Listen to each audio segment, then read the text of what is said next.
da nossa conversa dessa manhã, é algo interessantíssimo, algo que já foi pregado aqui pelo nosso irmão Ademilson. Uma certa vez, eu guardo algumas coisas, ainda estou com esse poder de me lembrar de algumas coisas. Ele já pregou sobre essa passagem, que está em Lucas, aliás, do outro lado, Lucas 7, 11 ao 17. Se eu perguntar a ele talvez não vai lembrar. Se eu perguntar só assim, o que é isso? Mas quando a gente for ler, ele vai lembrar o que ele leu. Porque o versículo bíblico só quem decora, né? E eu nunca fui de decorar nada. Eu não consigo decorar muita coisa. Tá? Não consigo. Para mim, tocar a música, eu tenho que ler a cifra. Se eu não ler a cifra, eu não toco a música. O pastor Isaac toca a música sem ler cifra. Vai de ouvido. Filho, isso é dom, né? O meu é milagre, o dele é dom. Ele nasceu com isso, não. Eu aprendi. Alguém me ensinou, porque senão eu não faço som. Sabe? Então é desse jeito. Meu ministério é um, dele é outro, né? Então cada um tem o seu. Se juntar, fica uma maravilha. Né? Então vamos ler. Primeiro bota aqui o tema. O tema. É bom a gente forçar. A gente faz essa arte aqui porque isso grava a mente da gente. Quando você tem uma arte feita, isso grava a mente da gente. É por isso que tem televisão. Televisão grava, você consegue gravar uma coisa vendo televisão, porque os seus olhos registram, sabe? Seus olhos registram, a mente registra, aí você joga lá atrás no seu hard drive. Então ele fica ali, porque o colorido te chama a atenção. Eu sempre falo para minha filha, no painel da igreja, tudo tem que ser muito chamativo, muito forte as cores. Por quê? Pelo fato de abrir os olhos. Irmão, tem gente que vem para a igreja domingo de manhã, que os olhos estão abertos, mas lá atrás o olho está fechado quase dormindo. Eles falam assim, parecem mortos vivos. Eu digo mortos no bom sentido, sono, cansaço da semana. Então, aí se você fala assim, amém, irmão, vamos quebrar o braço, quem quer quebrar o braço de amém? Amém. Ele nem se ligou. Mas pastor, faz o culto à noite. Aí domingo de manhã ele vai para o lago, vai para a praia, vem da praia para o culto. É assim, irmão. É assim. Amanhã de manhã não, levanta cedinho. Assim ou assim, ele vai dirigindo para trabalhar. Chega no trabalho, já passou tudo. O sono já passou, a gente está com disposição, porque tem que trabalhar. O trabalho bota a gente né? Porque está chegando o aluguel, né? E a gente desperta do que dorme, paga o aluguel. Velho, paga o aluguel, velho. Não é assim? É verdade. A intervenção de Deus. Intervenção de Deus. O que é uma palavra intervenção? A palavra intervenção nos diz, através do Aurélio, que é algo que estava se passando numa linha da atmosfera, numa linha da vida, da sequência de fatos. Alguém vem e racha no meio, tá? É como se você estivesse andando nessa linha reta e eu chegasse aqui e cortasse o seu caminho e aí impedisse de você passar para que alguma coisa acontecesse quando eu passasse. Intervenção é isso, chegar, parar, transformar, mudar essa sequência. Essa é a definição de intervenção. Nós vamos falar nessa manhã da palavra, o foco da intervenção de Deus. Diga assim, Deus está fraco, está bem assim, meio com medo que vai passar vergonha. Você não passa vergonha na casa do Senhor. Nós vamos profetizar nas nossas vidas aquilo que a gente precisa ouvir. Deus intervém sempre na minha vida. Agora, isso é o que a gente faz, a gente sabe o que acontece. Agora, vamos dar a Deus a liberdade de intervir? Então, vamos dizer, Deus venha com intervenção na minha vida, quando o Senhor quiser. Olha o que você disse. Vai ter momento que as coisas estão boas, Deus vai intervir. Não é só no mal, não. Porque às vezes você que é pai, você que é mãe, você vê que demora que teus filhos estão numa alegria tremenda, mas é hora de parar daquilo que eles querem. Aí você tira dali. Eles não querem te ver mais. Isso aí. Então, se você declarou isso para Deus, Deus vai fazer. Mas entenda que é tudo para o bem daqueles que amam a Deus. Amém? Então, esse é o foco dessa manhã. E a gente precisa meditar nesse foco. Porque senão a gente não aprende qual é a mensagem de Deus dessa manhã. Tá? Então agora vamos ler aqui a palavra de Deus. No meu retorno visual está na minha direita, na de você está na esquerda. Vamos ler lá Lucas 7, 11 ao 17. Vamos lá. Vamos assim. E diz assim: e aconteceu que no dia seguinte, alguma coisa aconteceu antes, tá? Pela direção da frase, você sabe que ele estava vindo de um fato, né? Aconteceu um fato, estava andando aí, e aconteceu que no dia seguinte ele foi à cidade chamada Naim, e com ele iam muitos dos seus discípulos e uma grande o quê? O que nós somos? Nós somos discípulos ou multidão? Quem é discípulo, levanta a mão. Então, quando a gente é discípulo, ali tem as duas pessoas, tá? Se você separar as pessoas, ali você tem os seus discípulos e a multidão. Discípulo é o que segue e copia e faz a mesma coisa, age do mesmo jeito. Multidão é aquela que segue porque tem uma atração acontecendo, um milagre, uma cura, um pão, uma comida, um dinheiro. Essa aí é a multidão, não é o nosso caso. Seguimos a Jesus porque nós confiamos nele. Então aí está a multidão e os discípulos. Vamos lá. E quando chegou perto da porta da cidade, olha aí, eis que levavam um defunto, filho único de uma mãe que era viúva, e com ela ia a grande multidão da cidade. Opa, aí já está uma outra multidão. Aí não podia ser discípulo do defunto, senão não podia estar morto. Mas tem uma multidão seguindo o defunto, né? E vendo a quem? A multidão, o Senhor moveu-se de íntima compaixão por ela e disse-lhe: não chore. Aí esse sentido da multidão e esse sentido da a mãe, porque até então não fala da mãe, né? Fala da, quer ver, volta lá o versículo anterior. E quando chegou perto da porta da cidade, levaram o defunto, filho único da sua mãe, tá bom, tá certo, e que era viúva, e com ela ia uma grande multidão da cidade. Então, agora deu para a gente esclarecer do dia. Esse próximo. E chegando, se tocou nos que. Não deu para voltar, não? Repetir de novo. E vendo o Senhor, moveu-se de íntima compaixão. Sabe o que é compaixão? Se você separar a palavra, é compaixão. São duas palavras, mas tem um pronome, não, é perdi agora aqui pronome, não é pronome. Tem algo que conecta e faz. Eu esqueci o nome. Um advérbio. É um advérbio, né? De conjunção, né? Advérbio de conjunção. Quando junta duas palavras, né? Então, compaixão. Então, ele se compadeceu da mãe. Ele entrou no lugar da mãe. Ele sentiu a dor da mãe. Tá? Com compaixão por ela e disse: não chore. Não chore. E chegando se tocou o esquife, o caixão, e os que levavam, e os que o levavam pararam, e disse: jovem, a ti te digo. Não, eu acho que não dei conotação certa nessa frase. E chegando se tocou no esquife, e os que levavam pararam. Então disse Jesus: jovem, a ti te digo, levanta-te. E o que fora defunto assentou-se e começou a falar. Entregou-o à sua mãe. Jesus entregou a mãe dele. E todos se apoderou, e de todos se apoderou o temor, e glorificavam a Deus, dizendo: um grande profeta, viu? Aí você vê que todo mundo olhava para Jesus como um profeta, tá?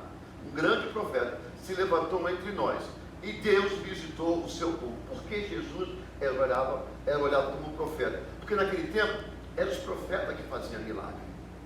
Jesus até então, não é que Jesus não era profeta, não quero dizer isso, mas ele era olhado como um profeta porque só os profetas faziam esse tipo de milagre, não ressuscitar. Essa ressurreição aí foi a primeira ressurreição de Jesus, depois que ele vai lá para Lázaro, lá para aquele lugar de lá.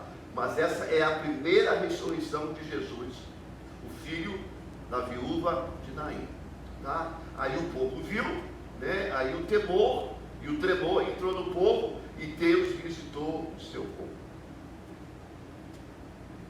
E correu dele esta fama por toda a Judéia e por toda a terra circunvizinha. Esse é o 17. Então tá bom. Deixa eu dizer uma coisa para você, eu vou me assentar por causa do meu joelho, tá? Ele chegou o meu limite e já passou, e daqui a pouco não vai ter mais limite, eu vou ficar no meu joelho durinho. Então o tema dessa manhã é a intervenção de Deus. Quando nós olhamos, a cidade de Naim, ela tem uma particularidade. Ela era uma vila, um lugarejo, bem pequeno. Me dá um exemplo de uma cidade em Minas Gerais que é bem pequena. Tem uma entrada no coreto e a saída do outro lado do coreto. Sarduá. Bom, quem é de Sarduá, perdoa ele, porque ele falou no intuito de gozar de quem é de Sarduá. Eu não tenho a mínima ideia onde é Sarduá. Se é no Brasil, se é nos Estados Unidos. Mas, um lugar bem pequeno. Aquele lugar bem tranquilo, pobre, lugar bem simples. Bem simples. Não é Sarduá, mas é bem simples. Porque eu não tenho a mínima ideia como é que é Sarduá. Mas é bem simples. E a definição deste nome, Naim, quer dizer lugar de aconchego, veja bem, lugar de aconchego, lugar de calma, lugar de tranquilidade. Não é Sarduá, né? Não é Sarduá. Então, não é, o daí você errou, não é Sarduá. Porque lá não tem aconchego, lá não tem calma, lá não tem tranquilidade. É o que ele disse, não sou eu estou apenas dizendo. A Bíblia diz que esse menino morreu, e segundo os historiadores citam que ele tinha mais ou menos a idade de 17 anos. A idade de 17 anos, ele ainda não é considerado um rapaz, é considerado menino, dentro da filosofia judaica, né? É menino ainda. Aos 18 anos ele passa a ser maior de idade, aí já é um homem. Porque o costume de Israel é que o filho, quando faz 13 anos, ele passa por uma junta de pastores, de rabinos, para ser julgado, lógico, aqueles que fazem parte da lei mosaica. E ele tem que passar por uma série de perguntas e tem que ser aprovado para ser membro do corpo judaico. 13 anos. Depois, se ele for aprovado, ele passa a ser um adulto dentro da congregação. Então, qualquer atitude dessa criança de 13 anos para a gente, aqui do Ocidente, é uma criança ainda, no costume judaico, ele já é um homem. Se ele quebrar o vidro, ele tem que ser preso ou tem que pagar. Tá? Então, no costume judeu, o seu filho de 13 anos é homem. Das suas definições, homem. Das suas atitudes. O que acontece é que, quando ele entra por esse... A Bíblia entra por esse contexto da viúva de Naim, a gente encontra uma mulher que já tinha perdido seu marido. Na lei judaica, a mulher, quando perde o marido, é por isso que o filho homem tem um valor muito grande. Porque o filho homem, ele dá sequência a uma família. A filha mulher não.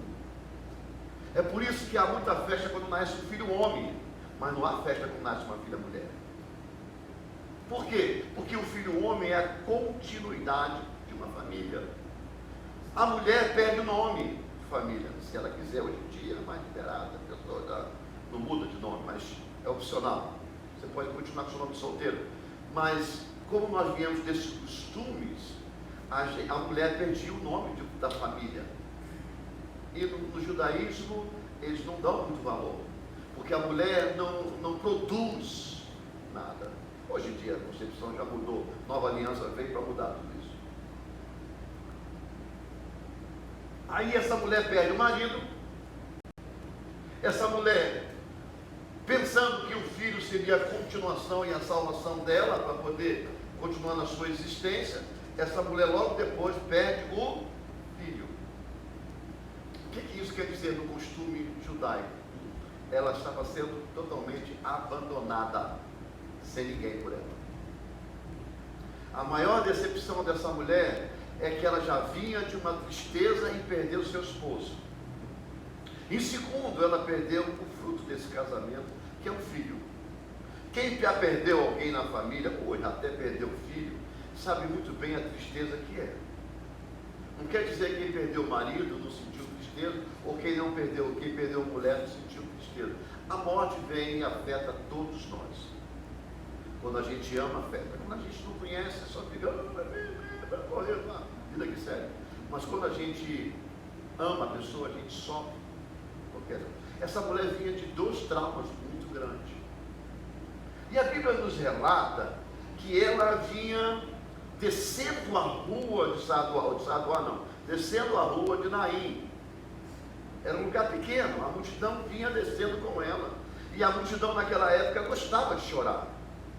O choro na época da morte ele era tão importante que tinha pessoas que às vezes não tinham parente e eles alugavam as carpinteiras. Eram mulheres que era paga para chorar no enterro. Você sabia? Tinha choro de aluguel naquela época.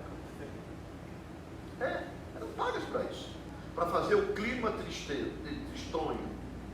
Mas não era o caso dessa mulher.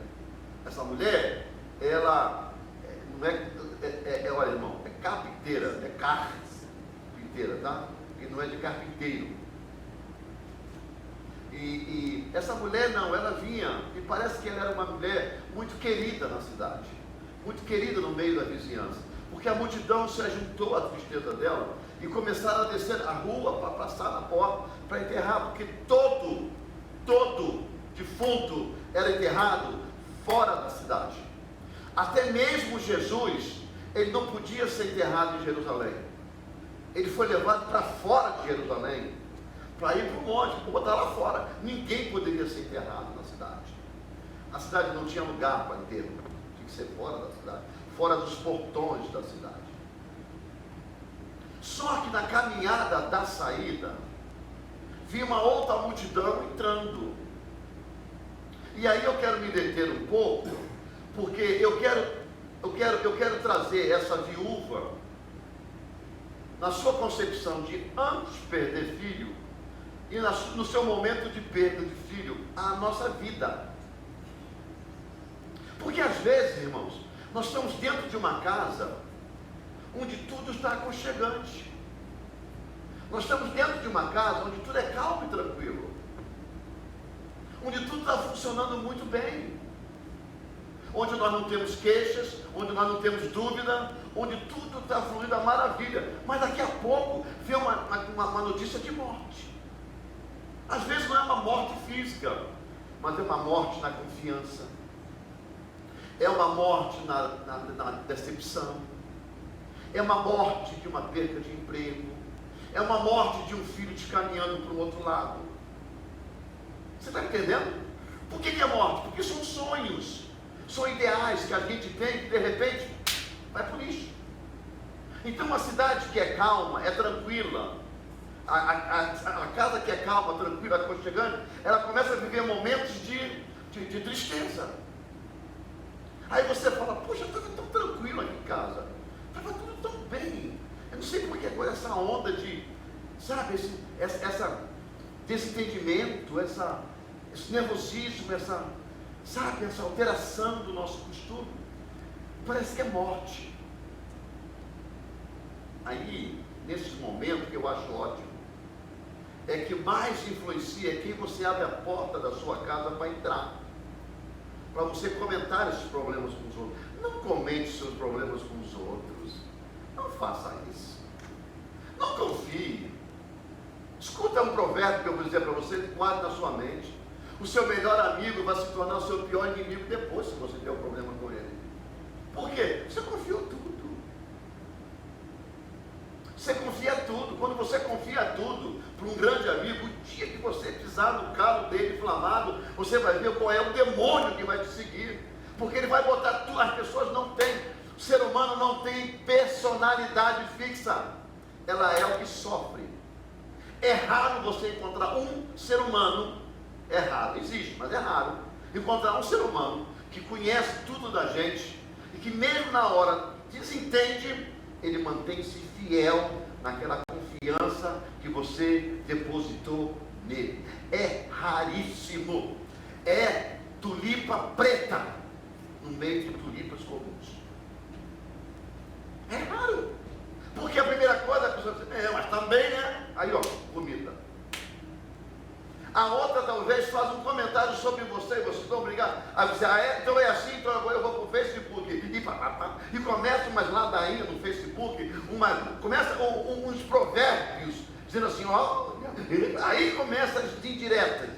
O Facebook é um ringue para quem não tem vergonha na cara de dizer na cara dos outros o que tem para falar.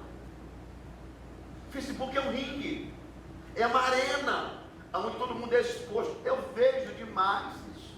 Piadas, sabe, intenções, frases de múltiplas intenções. E a pessoa sabe, porque tem gente que é catedrático de trabalhar nessas redes sociais, e vai, deixa eu ver quem acessou a minha página, e vai estar no série, aí vê tudo. Ela viu, ele viu, então foi para o lugar certo. Só que tem um monte de gente lendo, e também entendendo tudinho. Então essas coisas vêm e matam a nossa paciência, mata a nossa calma, mata o nosso sossego, mata o nosso aconchego da nossa casa, da nossa Naim. E aí pessoas morrem. A amizade morre, o parentesco morre, sabe? E aí começa a tristeza. Aquilo que era calma, aquilo que era alegre, se tornou tristeza. São momentos difíceis. São. E às vezes a gente anda na rua nessa concepção de carregar o defunto junto conosco. Porque tem gente, irmão, que quando está triste, sabe, irmão, eu sou livre. Eu sou livre para tudo. Sabe? Então, se você está triste, tem pessoas que andam na rua. Lembra? Quem morou aqui perto de Português? Quem vai aparecer? Ela vai saber bem. O pós-enterro, como é que dá o nome? O velório é o dia, mas depois tem um período. As portuguesas, depois que enterram o marido, principalmente as mulheres, elas têm que andar de preto, luto. Acho que é uma semana, 2 ou um mês.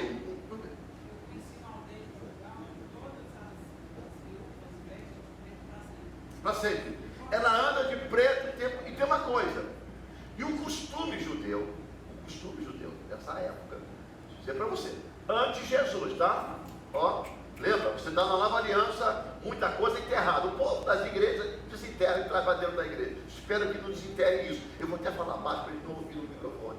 Senão daqui a pouco eles escutam lá, vão implantar lá na igreja deles.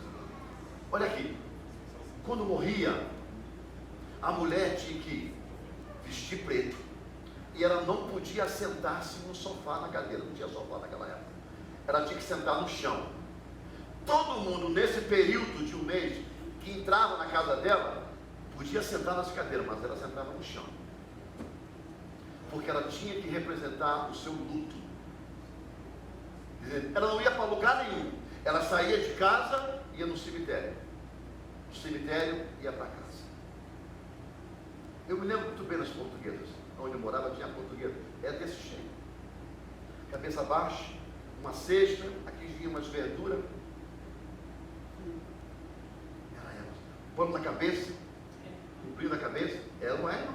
A irmã morou lá, sabe muito bem disso. A sogra da minha sobrinha ficou 20 e poucos anos. É desse jeito. Isso é um costume vindo lá do povo de Israel. Então, o que acontece que eu quero dizer para você?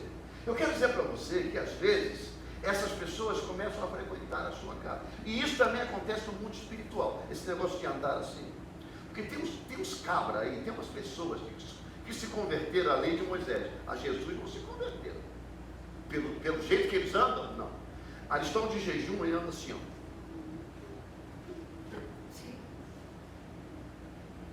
Você nunca viu ele? É assim. O que houve, irmão? Estou de jejum. Eu não sei se é mal vontade, porque não está comendo, né? Daí, eu quando como, começo a tremer, ficar fome, começo a ficar nervoso, né? Então, porque eu tomo remédio, o remédio tira toda.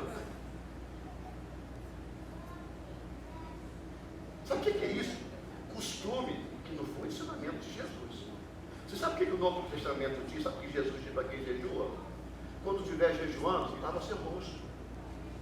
Leva na cabeça. Ninguém precisa saber que você está jejuando. Você não precisa fazer cenários. Santidade, irmãos. Deixa eu dizer uma coisa. Santidade não é o que você veste e não é o que você vai ganhar através de alguém. Santidade é o que você adquire dentro para fora. Santidade é lá na alma para fora. Ninguém vai poder fazer você santo, ou então olhar para você e dizer que você é santo pelo que você faz. Entenda uma vez por todas. Então, se você quiser fazer jejum, nota 10. Mas não fique com cara de quem está morrendo, porque não é essa a direção que tem que fazer. Quer fazer jejum? Faz. Vai te salvar? Não. Vai para o céu? Não. Porque isso não leva para o céu. Quem leva para o céu é Jesus. Agora, se é uma questão... Agora também, peraí. Não faça jejum para Deus mover ao teu favor, para comprar casa, carro. Não. Doença? Não precisa. Não precisa. Faça jejum sim, para se aproximar de Deus. Porque do seu carro, da sua casa, da sua doença, Jesus já sabe. Ou você não conversa com ele? Ou é uma barganha? Eu vou ficar bem santinho agora, Deus vai me dar, e depois eu viro show do balde, querido. Já ganhei. Parece criança, né? Quando quer ganhar coisa dos pais, né? Fica quietinho, bonitinho, beija quando chega. Aí você dá um presente, depois, vai pra lá, vai maluco. Já ganhei mesmo, no próximo a gente faz a ceninha de novo. Para com essas cenas. Para com isso. Essa mulher aqui tinha um costume antigo. Ela estava cumprindo o luto dela, a direção do enterro. Eu entendo muito bem isso. Mas eu quero dizer para você que da mesma forma que você desce a rua com o enterro na mão, você pode contar que hoje, agora, nesse momento, se é o seu caso, num sonho, num projeto, num ideal de vida, tenha certeza, se você desceu porque fracassou, tenha certeza, recebe no teu coração, Jesus está subindo a rua e Ele vai encontrar contigo, Ele vai mudar o teu plano. O que estava morto, Ele vai trazer vida. Vai, porque essa mulher não tinha aquela linda frase de Jesus que diz: eis que estou convosco todos os dias. Claro. Então só quer dizer com isso que ninguém na minha casa vai morrer? Não, vai morrer, inclusive você também, porque ao homem cabe morrer uma vez, está lá escrito na Bíblia. Aí quando você chegar lá em cima, pega Adão e pega o facão e dá uma coça nele, porque ele pisou na bola. É o preço dele mesmo que a gente paga até hoje. E é por isso que a gente pega, porque o DNA vem no sangue. A gente é raça ruim por causa de Adão. Porque se tivéssemos seguido o DNA de Deus como Adão era DNA de Deus, a gente não estava passando. Você não está entendendo, irmão? É segmento. Essa mulher descia a rua com o seu filho morto. E Jesus vinha com uma outra multidão subindo ou entrando pela porta. Tá? E ele se para diante daquela multidão e olha para aquela mulher e se compadece dela. Aí começa a lei que os judeus queriam esganar Jesus. Ai, se ele pegasse Jesus. Ai, se eles pegassem Jesus. Por quê? Porque a lei dos judeus, um profeta não podia tocar no defunto, senão ele se tornava imundo.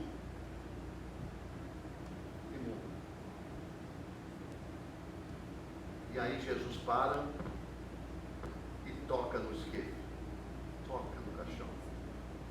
E aí, enquanto aquela multidão dizia para a mãe: morreu, não tem mais jeito.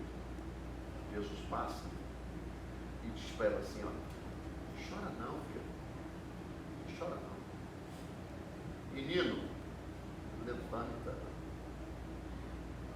Enquanto a multidão às vezes vira para a gente e fala assim: desiste, cara, não dá certo não, você é capaz, você é impossível, você não tem, você não vai, você não consegue, você não chega. Jesus vai dizer, vai, filho, eu estou contigo. Se você não se separar de mim, se você não me abandonar, se você não fingir que é crente, se você é crente raiz, vai, porque aonde você botar a planta do seu pé, eu estou contigo. Se você me colocar em primeiro plano, eu vou fazer brotar flor da tua árvore seca.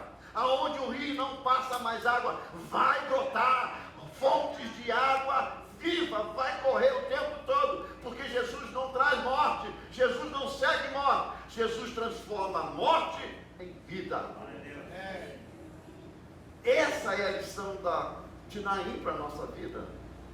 Sabe, irmão, às vezes a gente está vendo uma vida de aconchego, está tudo maravilhoso, mas vem morte do modo geral, e a gente se desespera.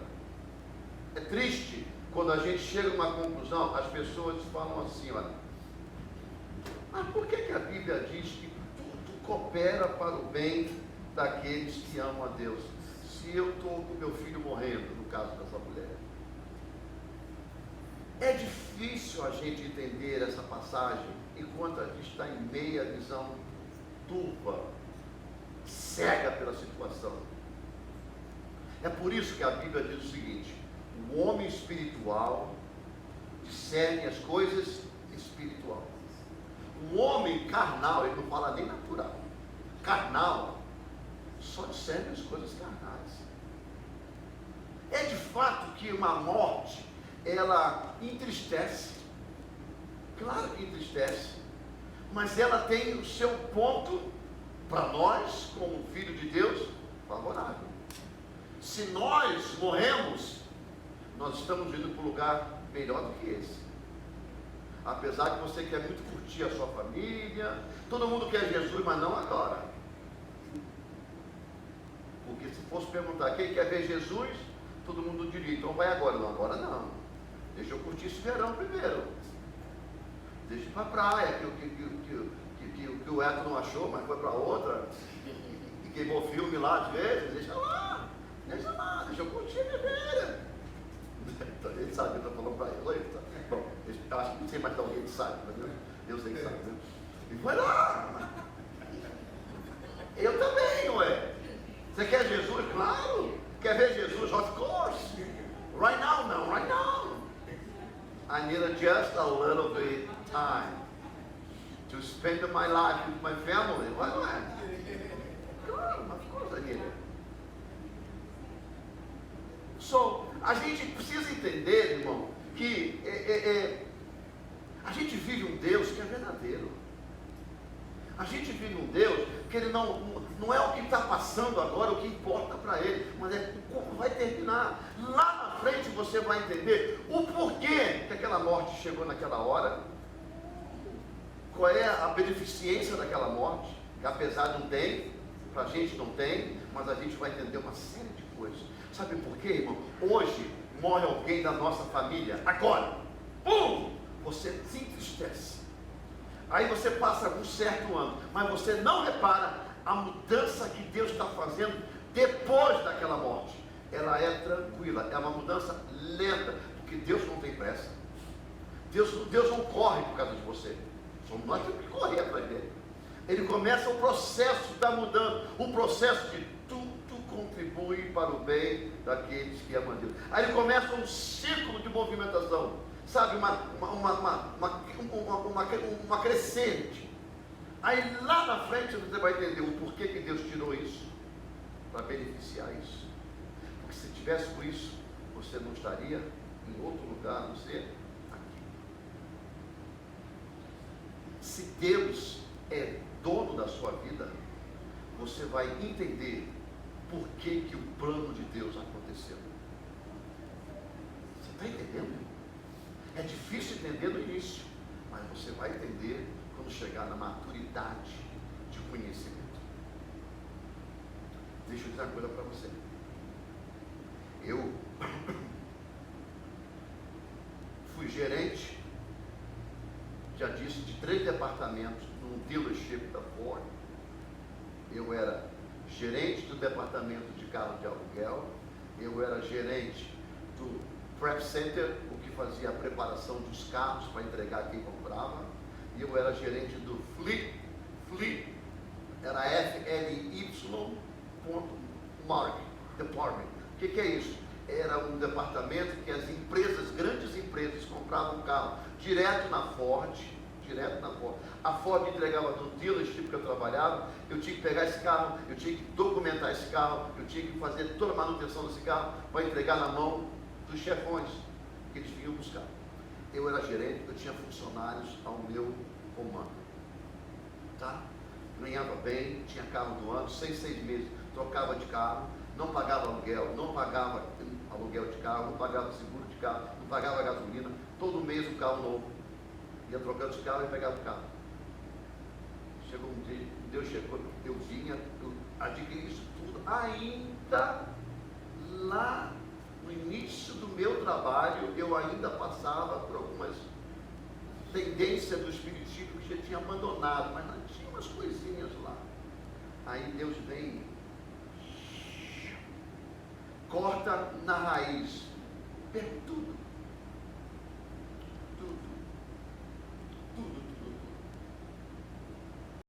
Aí voltei a trabalhar no outro dealer lavando carro.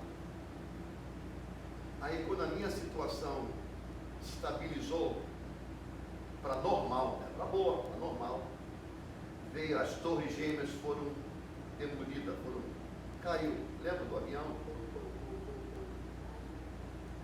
Perdi emprego, que cortou as horas, foi uma loucura. Aí falei com o meu pastor falou assim, eu vou te trazer para ser meu auxiliar. O pastor Marconi, daqui, o Aldair era de lá. Ser pastor, meu co-pastor, auxiliar. Você sabe quanto eu ganhava por semana? Com família, com mortgage, papai. Só de mortgage a gente pagava quase 1.800, alguma coisa. Eram 2 mortgages, 1.300 mais 400 de ouro.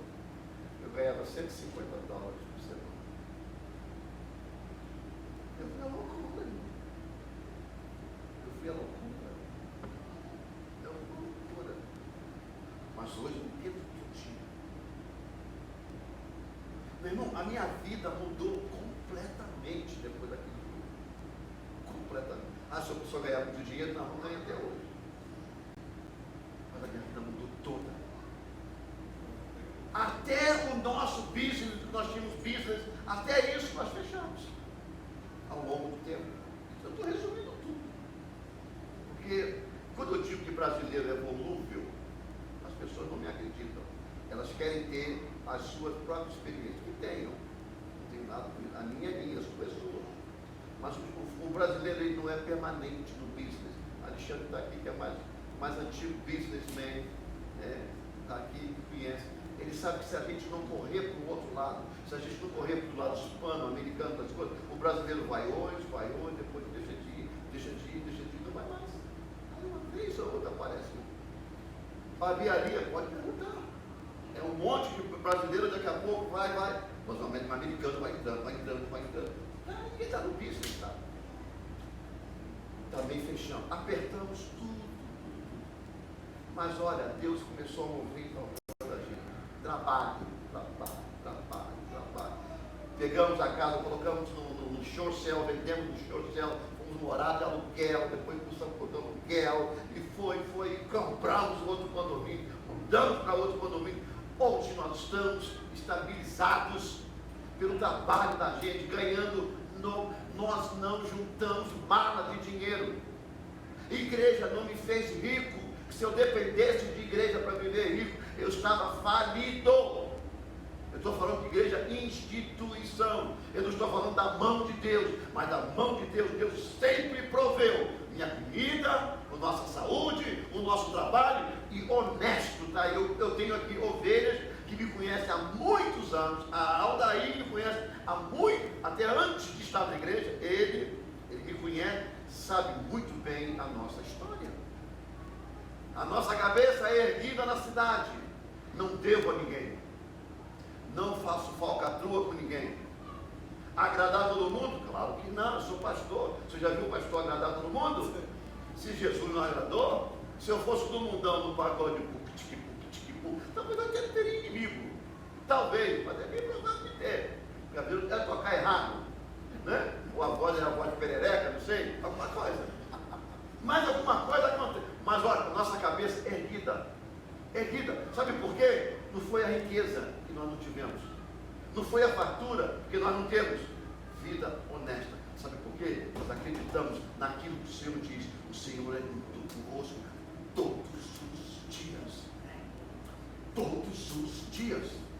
É por isso que eu continuo dizendo, você tem projeto, faça o seu projeto calmamente. Não meta os pés pela mão. Esse negócio de saudade passa igual a dente. Você arranca a dente, a primeira semana você sente até dor no dente. Você nem tem mais, ele até dói. No próximo mês você passa a língua, sente. Daqui a 3 meses você nem lembra mais do feio. Nem lembra mais. Cafedeu-se, sumiu. Calma, paciência, para que os seus sonhos não morram. Quando a gente junta o pé pela mão, os nossos sonhos morrem. Sabe por quê? Porque a gente deixa de servir a Deus para servir ao homem. Porque os meus projetos precisam ser feitos o mais rápido possível. Irmão, faça como a galinha. É milho por milho, grão por grão. Porque aonde Deus está, Ele faz frutificar um grãozinho que você come por dia. Senão morrem os sonhos. Aí você vai descer a rua com o caixão dos sonhos mortos, chorando porque não concretizou. Lembra que Jesus está entrando na cidade. Aprenda, sabe por quê? Porque no mesmo tempo que essa mulher chorava de tristeza, ela não podia enxergar a alegria passando do lado dela. Ela não enxergou, mas o Jesus enxergou ela. Ela não pôde abrir a boca e sorrir, mas Jesus trouxe a alegria para ela. Sabe o que Jesus trouxe? Jesus não só estabeleceu a vida do filho, mas Jesus estabeleceu a sequência da família. Aquele jovem seguiu adiante. Aquele jovem seguiu suportando de suporte a mãe. Sabe? Ela talvez conseguiu superar a morte do marido.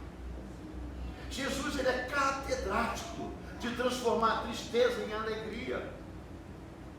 Você está entendendo, irmão? Por quê? É porque é desse jeito que Jesus é. Às vezes a nossa história está sendo caminhada de uma forma bem difícil, bem rude. Não tem problema. Com Jesus é assim mesmo. Ele teve que ser escondido, porque senão matavam ele quando ele nasceu. Não tem problema. Depois ele desaparece, aparece com 12 anos. Depois desaparece, aparece com 30. A história do meu rei podia ser bem melhor. Ele nasceu no berço, ele nasceu no palácio, e depois foi príncipe, e depois virou. Não, Jesus não foi nada disso. Jesus teve que ser escondido, né? Jesus nasceu num lugar onde não tinha nem água, nem esgoto. Sabe? Animal dormia. Dormia animal. E olha lá que nasceu um lugarzinho daquele. Foi desplaçado, sofreu, morreu. Quem olhou para ele disse: bom, aí morreu a esperança de tudo, que até então ele se dizia esperança. Mas é verdade, a esperança não morreu, a esperança continua. E Jesus diz: eu estou contigo, eu te amo, eu te amei primeiro, você vai vencer. Não é o que os outros dizem que você é, mas é aquilo que eu já disse que você é.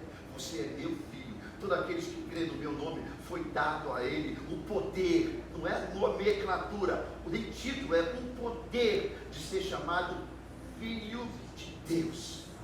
É Bíblia isso, irmão. Isso não é revelação de profeta, isso é a boca de Deus para a nossa vida. O que Jesus tinha para fazer por nós, já fez. Então quer dizer que agora minha casa, meu carro, meu sonho, minha fazenda, meu bosque, não precisa, não precisa, continua pedindo, Mas isso é terreno, você não vai carregar nada no caixão. O buraco de um caixão de um milionário é o mesmo buraco do seu caixão. As medidas alteram porque o tamanho da pessoa altera, mas o fedor é o mesmo, o cheiro é o mesmo, o processo é o mesmo, é palmos para a terra. E quando a terra em cima, vai todo mundo desfrutar daquilo que você pisou as pessoas para conseguir, daquilo que você deixou de fazer para Deus, que era para ser feito. Aprenda de uma vez por toda, honra o seu Deus, faça para Deus. Eu não estou falando em igreja, você está me entendendo? Eu não estou falando Deus. Deus, nós temos um chamado, e o nosso chamado é servir a Deus, que Ele cresça e eu diminua, que Ele apareça, que Ele se destaque e eu diminua. O próprio Jesus disse assim: olha, a minha comida, Jesus falando, é fazer a vontade de meu Pai. Olha o que Jesus está dizendo. A minha vida, a minha existência, o que me faz ser vivo, é fazer a vontade de meu Pai. Irmão, entenda muito bem isso. Eu sei que desfrutar de coisas boas é uma maravilha. Eu sei, irmão, chegar no final do mês, da semana, da quinzena, um dinheiro no bolso, dá para você fazer um monte de coisa. Deixa eu dizer uma coisa para você, irmão. Quando chega uma certa época da vida da gente, ou na idade, ou doença não dá em poste, doença dá em ser humano. Eu estava falando ontem na casa de Larissa, com Paulo e a Nélia, que o ser humano, ele é produzido para morrer a cada dia. Os hormônios vão saindo do corpo. O homem aos 40 anos, ele sofre a última mudança, a última metamorfose, a última mutação. A mulher também, consequentemente. Sabe? Aí entra numa fase onde tudo que você tem de viril começa a perder. Começa a perder, por quê? Está preparando a sua morte. É processo de Deus. Você pode tomar o hormônio que for, você vai tomar até um certo momento, até o médico dizer assim: não tem mais reposição de hormônio para você, você vai adquirir um câncer. Por quê? Porque o resto do sistema já não corresponde mais, ou seja, envelheceu, está cansado, né? Eu costumo dizer que era tão bom a gente nascer velho e morrer novo. Seria maravilha, né? Morrer bebê, maravilha. Tem gente que o Eto que é desse tamanho, Gilmar ia começar a chegar no colo de alguém. Mas se você pensar, é do mesmo jeito. Você cresce, daqui a pouco na velhice, você vai depender de alguém para te carregar. Você vai depender de alguém para te levar para o médico. Você vai depender de alguém para comer, para andar. Não muda muito não. Por mais que você puxou e o nariz está aqui, e o olho está aqui atrás, tanto puxar o negócio todo assim, amarrar aqui atrás, não adianta. Você morre com um cara de bebê e um corpo de 100 anos, mas vai morrer. O que a gente precisa é ter uma qualidade de vida boa e desfrutar do tempo.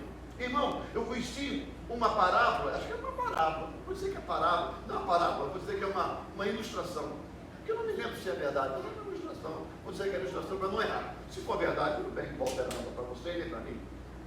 De uma senhora, que ela era uma menina jovem na igreja, jovem na igreja, igreja cheia de jovem, e um dia o pastor fez apelo, e ela veio e se converteu no meio das outras jovens, menina, se converteu, foi uma maravilha. Depois, ali naquela igreja, ela namorou, noivou e casou, ali na igreja, mas não servia a Deus, era aquele negócio, ir para a igreja, curtir os cultos, aquelas coisas, normal, vida regular na igreja, não é uma igreja, não é uma vida de liderança, enfim, e quem trabalha, vida normal. Quando começou, um ano após o casamento, o pastor chama essa até então mulher, né? Uma senhora, não era uma senhora, mas era uma moça ainda, casada, né? E disse: poxa, você já está aqui há tanto tempo, haveria condições de você nos ajudar no ministério, seja ele talvez do jovem, porque você é jovem, mas é casada, né? Eu não me lembro bem qual era o ministério, o ministério infantil, o ministério. Era você, ainda não, pastor, ainda não. Recém-casado, tenho um ano e pouco de casado, eu quero curtir minha vida ainda com meu marido, quero vir à igreja, mas eu quero curtir, porque às vezes a gente vai ficar meio fora, meio dentro, e passeando. A gente já está em lua de mel, entre aspas. Pastor, não, tá bom, é uma boa concepção, não tem problema nenhum, tá? Se passou. Ela ficou grávida, ela teve uma filha, e a filha lá cresceu, casou, tudo dentro da igreja. Teve filho, ela passou a ser avó. Aí o pastor, sabe aquelas pessoas que ficam na igreja a vida toda? O pastor chegou para ela e falou: minha senhora, agora a gente está tantos anos juntos. Que tal agora a senhora nos ajudar na parte dos meninos? Agora a senhora é avó, já criou filho, é avó. Quem sabe a senhora pode nos ajudar nesse ministério infantil? Porque a gente está precisando. Ela disse: agora não, pastor. Eu estou cuidando dos meus netos, cuidando do trabalho. Gente, meu neto, tem dia que eu não venho para a igreja cansado da casa dos meus netos. Eu tenho que cuidar da minha vida e tenho que cuidar dos netos, minha filha trabalha, é difícil, pastor. Espera mais um pouquinho. E a vida continuou. Aí os netos crescem, irmão, eu estou fazendo um cenário tão rápido, mas isso é anos, né? Os netos crescem, namoram, começam a se casar, e ela ficou bem velhinha. E o pastor chegou para ela e fez o terceiro apelo: a senhora está com bastante idade, irmã. A senhora não quer nos ajudar no ministério da terceira idade? Ela: pastor, eu já estou tão velho para isso. Ele falou assim: me vergonha, irmã. E Jesus te sustentou esse tempo todo. Desde que você tinha 15 anos, 13 anos de idade, se converteu, casou, teve família, Jesus abençoou. Agora a senhora diz para mim que tem tempo, que já está velha, não tem mais força. Como a senhora perdeu tempo para agradar esse Deus? Ela baixou a cabeça, ficou em pranto, entrou em depressão. Até o dia que o pastor teve que ir lá, conversar com ela e disse para ela: por que a senhora ainda mandou na minha conversa? A servir o Senhor, o restinho de vida que a senhora ainda tem. Vai dar tempo. O Senhor vai se agradar da senhora. Diz que ela mudou tremendamente a concepção dela. Sabe o que ela foi fazer? Trabalhar na cozinha. Que é o que ela podia fazer, o que ela queria, porque lá ela ficava sentada. Trabalharia, sentada servindo junto com as irmãs na cozinha. Não passou 2 meses, 3 meses. O Senhor recolheu. Você está entendendo? Às vezes, você mata um propósito por condições próprias. Aí você anseia muito por você, muito porque você tem que ter para ser. Com Deus é diferente, você tem que ser para ter. A promessa de Deus dizia assim: aonde você botar a planta do seu pé, você será próspero. Não é porque você vai ser próspero pelo esforço que você tem. Você não tem esforço, é a mão de Deus por você. Você não tem sabedoria, porque sabedoria quem tem é Deus. Você pode ter conhecimento, mas se Deus não te abençoar, você não consegue. Aí o que acontece? Os sonhos morrem. Aí no final, eu posso dizer isso para vocês, irmão. Chega uma idade na vida da gente. Hoje vocês não vão nem pensar nisso. Mas vai chegar uma idade na vida de vocês vão parar e começar a refletir uma vida de um outro tipo. Hoje eu posso ser um otário, jogando conversa fora para muita gente, falando de Deus. Você está me entendendo? Desculpa a minha expressão, não é o caso de vocês. Eu posso estar jogando conversa fora para muita gente que não quer entender o que eu estou dizendo, mas escuta que eu vou dizer para você. Vai chegar uma hora onde tudo vai passar, que você vai sentar numa cadeira e vai começar a meditar na sua vida. E você vai dizer assim: enquanto eu caminhava para a morte em relação a Deus, Jesus sempre passou em sentido contrário, e eu nunca quis ouvir as mensagens que eram ditas para mim. Os meus sonhos sempre foram de água para baixo. nós não temos alegria longe de Jesus. Não tem.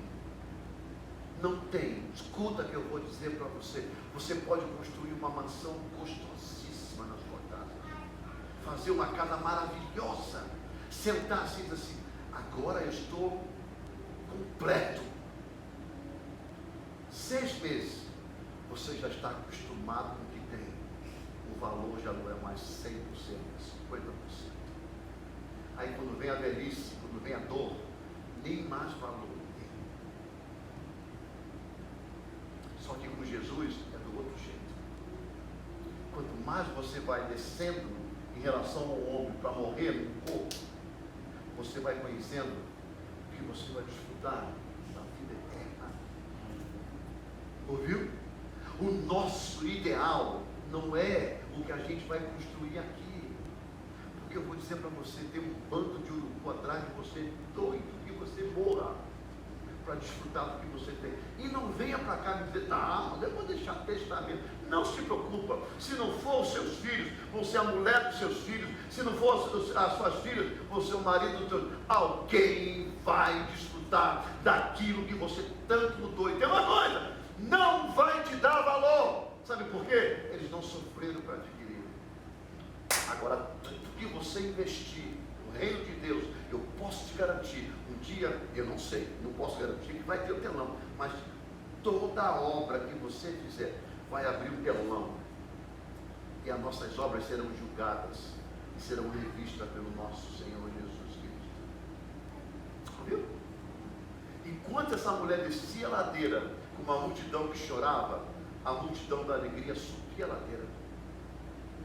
E aí ela não precisou nem olhar, porque ela não podia olhar. Mente, ela dizia assim: eu sou falida, eu estou morta, eu não tenho. Mas o Senhor que pode todas as coisas veio em direção dela e olhou para ela e se compadeceu dela. Deu o filho de volta e trouxe alegria. Esse é o Jesus que te ama. Esse é o Jesus que é o teu Deus. Esse é o Jesus que morreu por você. Começa a valorizar ao Deus que dá vida, não que tira a vida. O seu esforço para adquirir coisas só te mata. O seu esforço para adquirir coisas só suga a tua juventude, porque você tem que trabalhar muito. Quantos dias você acorda cedo para trabalhar na semana? Quantos? Não importa a hora que você vai dormir, mas você levanta. São 6 e você tem um dia para servir a Deus. Às vezes muita gente chega aqui, porque eu falei, Porto Vila. Aí tem que escorar na porta, tem que escorar na parede, senão daqui a pouco desaba. De tão cansado. Tinha que ser, ó, do outro jeito. Chegar aqui, ó, um sorriso aqui atrás. Eu venci a semana. Que alegria. Eu vou dar a Deus a minha adoração. Eu tenho certeza que essa mulher, quando viu o filho levantar e ela entregar na mão dela o filho, ela deve ter dado um grito e diz: agora não tem jeito, agora eu conheci o Deus da vida eterna, e eu vou abrir a minha boca e vou confessar que Jesus Cristo é o Senhor da minha vida. Ele me deu de volta aquilo que eu tinha perdido. Ele parou para me dar a vida de volta. E é isso que eu quero deixar para você dessa manhã: a intervenção de Deus. Mas vai acontecer na minha vida? Já aconteceu. O dia que Ele parou, entrou na sua vida e você o aceitou como Senhor e seu Salvador. Não é igreja, eu estou falando de Jesus e de Deus. Se você não fez esse compromisso com Deus, essa sua decisão, hoje, quando você chegar na sua casa, você for deitar, você for dormir, ou se você quiser fazer agora, aí mesmo sentado no seu lugar, ou então ficar de pé e dizer assim: eu quero aceitar esse Jesus. Essa concepção, irmão, ela está muito mais além do que igreja. Você está entendendo? Igreja é questão de endereço, onde você se identifica com as pessoas. Eu venho aqui porque eu gosto de vir aqui, ó. As pessoas são boas, eu posso ir na esquina, eu posso ir lá, tudo bem. Mas quando fala do universo de Deus, é acima de todas as coisas. É um templo que não foi construído pela mão do homem, é um templo construído pela mão de Deus. É aí que ele habita. E quando alguém disser assim, você pode fazer dessa manhã a sua opção de aceitar esse Jesus como seu Senhor e Salvador da sua vida, faça, irmão. Faça você mesmo. Não faça porque eu estou te convencendo. Faça porque você vai fazer algo que a Bíblia diz que nós devemos fazer e confessar a Ele. Não é doutrina de igreja, não é costume de igreja, mas a Cristo toda a honra, toda a glória e todo o louvor. É Cristo que salva, não é endereço de igreja, não é forma de falar, não é forma de agir, não é saia no pé, saia na cintura, não é cabeça para fora, cabeça, nada disso. É Cristo que salva, que dá vida eterna. Quantos podem dizer amém? Amém. Dá uma salva de palmas para o Senhor. É isso. É essa a mensagem que eu consegui receber de Deus através dessa intervenção. A intervenção foi feita. Você realmente era um morto-vivo. Você caminhava a passos fortes. E eu também. Eu não estou falando você para poder acusar você. Não, eu também. Eu vi do lado bem escuro da vida. E Ele me resgatou. Um dia Ele encontrou-me, eu passando pela porta, Jesus me alcançou. Me deu vida eterna. E agora, o meu destino é o céu. Pode quem quiser falar, meu destino é o céu. É para o céu que eu vou. Amém, queridos? Vamos ficar de pé nesse momento. Eu não sei se as crianças vão fazer alguma atividade no terceiro e terceiro, eu não tenho a mínima ideia, mas a gente vai orar nessa manhã em nome do Senhor Jesus.